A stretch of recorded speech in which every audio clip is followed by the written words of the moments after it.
Welcome! This is Nathan. Welcome back to another video. Today we are continuing to take a look at a scenario where civilization restarts. Episode 29? I could be wrong. Episode 29? I'm not sure. Episode 29 or 28. In the last episode we saw the peace treaty of World War II. And well, we're going to begin this episode, and I'm going to begin this episode with saying the new era of this world is the Second Great Depression. Think of it.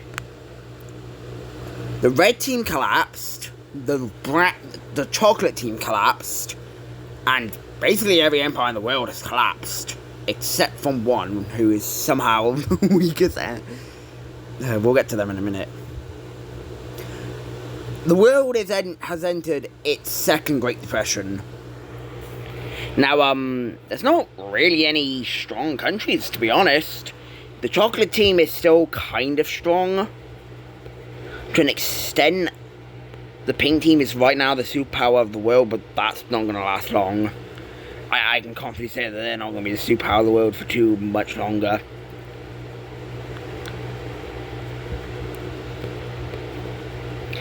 But anyway, today, we're going to be seeing how the world reacts to the Great Depression, and how, well, some of the strongest countries like Korea, the pink team, and the lion team will respond to try and fix it.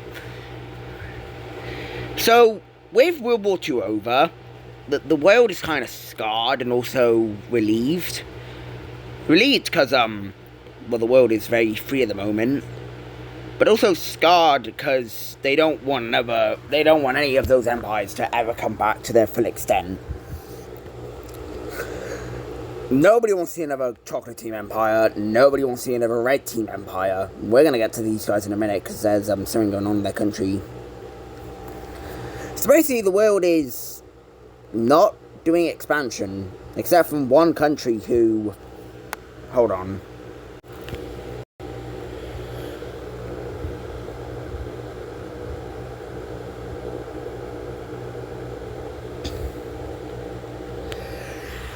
It's all but one country in the world who decides that the Great Depression doesn't matter. China. I mean, if you don't remember, in the last few, these guys took over the Cyan team over here. But they're still craving for more. Their thirst for expansion hasn't ended. So they're going to invade the purple team. And China is a top 10 power at the moment. They're not really a strong country, but the purple team, they're not even top 15 or top 20 or even top 25. So once one of the top 10 strongest countries in the world starts sending tanks into your country, you're kind of dead. And, well, I'm not even going to pause through the peace treaty. As China will be fully annexing... China will be fully annexing the purple team, which is a very, very good thing for that country, but not in the Great Depression. How does the world react to this? They simply do not care. The world is not in a moment where they really care about invasions. So, I mean, if you really want to, you can kind of get away with anything if you really want. Like, go crazy. I mean, don't go crazy. That won't last. Anyway, we're going to talk about Korea now, because the world is starting to pressure... The world is starting to pressure Korea more and more to release the Philippines and Siberia. So, after about a year, I think I would say now, it's been like almost a year since the end of the Great Depression, Korea will fold in and will give up the Philippines and Siberia. Now, I would argue Siberia is not colony. But they won't actually be releasing Siberia. That wouldn't function. They're actually going to be giving it to the pink... Jesus, not the ocean. They're going to be giving Siberia to the pink team. Now, the pink team looks at this and is like, okay, thanks.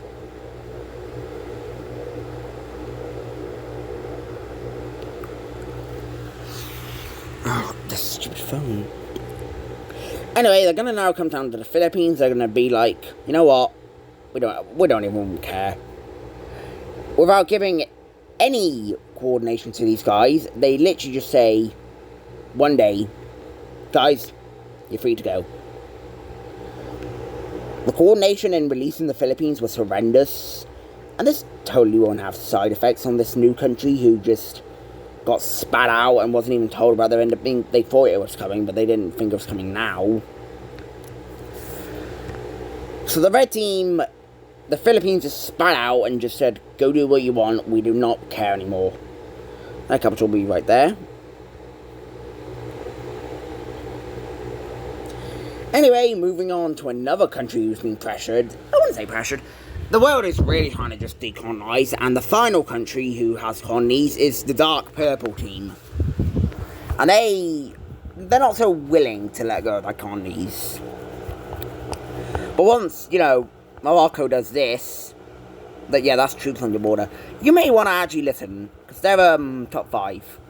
We're going to do rankings after this. So the Dark Purple team will officially let go of their colonies and release them. So let's take a look at what they do. And just like that, the Dark Purple team has officially decolonized. The Dark Purple Team Empire is the last country to decolonize their colonies, and the world is now as free as it's going to be. Anyway, we're not actually done yet. This area of land, the Dark Purple Team was just going to release as a country, and Morocco was quickly like, hold on, this is not going to function as a country. Oh yeah, the red team was given land. I didn't like how they looked. Morocco immediately put 2 and 2 together and was like, okay, hold on, if you release this thing as a country, it would collapse within the first couple of weeks. So how about, instead, we annex it? This is a mixed reaction from the people of this area. And you can kind of see, there's an outline. I'm going to keep that there, actually. So this is sort of like... This is going to be sort of a puppet state, but not really. The people here want their own country, but Morocco is not allowing it. They say that they want to keep them under their control until they think they're suitable enough to be a country. And these people are like, well, the Purple Team's thriving, so why can't we thrive? And Morocco is now struggling to integrate this into their country, which is probably one of the biggest countries on Earth. If not, they're probably up there and one of the biggest, behind these guys and these two.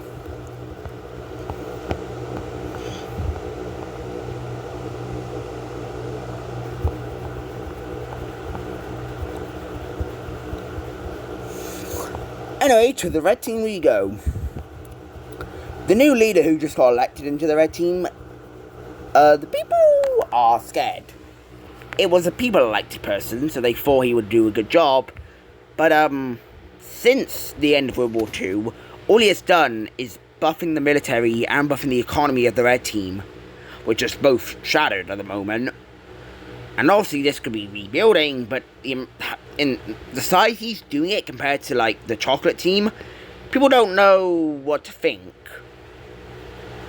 And it's at the moment when troops are lined up on the border of the blue team down here, that the actual blue team, so light blue team, the actual blue team comes over and says, hey, whoa, no. Do not invade them. You have a treaty with them as well to say we can't invade you for the first 5 years of your independence. And the red team looks at the blue team and is like, okay. And they stop. And the people are now terrified, because the red team could literally attack Egypt or Persia at any moment. If they go after the lion team, blue team or pink team, it's game over. And anyway, if they attack any of their neighbours, even if they're not the strongest country, even if they're not a strong country, it's gonna end in a coalition. The leader of the red team knows this. He just wanted to push the limits a bit. But this new leader is he lied to his people. His mind is very set on rebuilding the lost empire. He wants to reconquer them. He wants to conquer Mesopotamia and unite it. He wants to unite the Middle East. He wants to unite the world as one whole country. That's his view. The people don't know that. The countries around him don't know that. But his view is uniting the world. Also, the alliance map. As we can see, the Circle Alliance still exists. It was completely disbanded, and except for the blue team in Poland, who both were given mercy because they surrendered. However, same can be said for Triangle Alliance. Yet that thing's gone. The Lion team left it after World War II.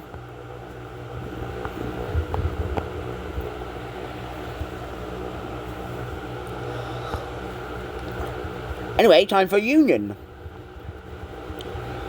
And this is going to be a union in America, which is kind of shocking. The blue and greenish team, the blue team is struggling. So they decided to propose a union to the green team, and I'm like, hey, do you want to unite under one? And, well, they accept. And I'm going to keep this country blue. Actually, hold on, its capital is going to be there. So we have the unification of these two newly founded countries. I'm pretty sure they are under the same empire, if I'm correct. And now, this new Northern Yellow country is actually starting to kind of like the idea of uniting with these guys. Problem is, they use a whole different currency. These two currencies ain't the same. So, that, if you two want to unite, you're going to have to do the same thing. You're going to have to do this, You're going to have to do a very complicated thing of doing that.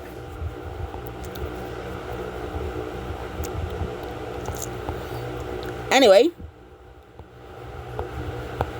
remember this mess? Oh yeah, it's causing a war. Not even a year after this area is released, the pink team will begin to send its... Basically, I don't even know if it'll be an army. I think it'd just be people armed with weapons. They begin to send people armed with weapons into this exclave of the Cyan team, and they will completely take it over. And the Cyan team's like, hold on, that's our land. The pink team's like, we were meant to get it when you were released. Now there's an argument between two, and then, this happens. The pink team will begin an invasion to the Cyan team, who is, very unstable. I don't think I mentioned that. They're extremely unstable. They were not... Again, I said it, the blue team did a terrible job at defying these guys. Within a couple of weeks, armed people capture the capital of the Cyan team, and honestly, there's no money going around here. They're looting these villages and probably cities.